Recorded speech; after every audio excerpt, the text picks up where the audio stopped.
అండి కొత్త అమావాస్యకి నూకల తల్లి జాతర జరిగింది కదా, అలాగే మా ఊర్లో కూడా జరిగింది. అయితే ఆ రోజు మినీ వ్లాగ్ అనమాట. మధ్యాహ్నం అయితే ఇంకా నేను పిల్లల కోసం బంగాళదుంప ఇలా కలిపి పెట్టేశాను. చాలా బాగుంటుంది. కొంచెం అల్లం వెల్లుల్లి పేస్ట్ యాడ్ చేసుకోవాలి. తర్వాత అయితే ఇంకా చికెన్ కర్రీ చేశాను, గారెలు కూడా చేశాను. ఇంకా ఆ రోజు ఈవినింగ్ అయితే రెడీ అయిపోయి ఇంకా దీపం పెట్టేసుకొని గుడికి వెళ్ళి వచ్చేసాము.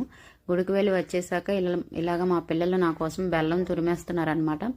అంటే చప్పని పప్పు, తీపట్లు, ఇంకా వైట్ రైస్ చేసి ఆకు వేస్తామన్నమాట. తర్వాత వీధుల్లోకి జాతర వస్తుంది. దాంతోపాటు అమ్మవారి ప్రతిమలు ఘటాలు వస్తాయి.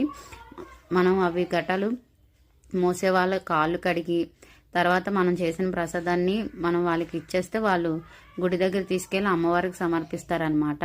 ఇలా ఘటాలతో పాటు వేషాలు కూడా వచ్చాయి, చాలా బాగా చేశారు.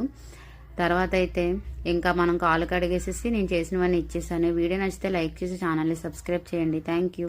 Please support me.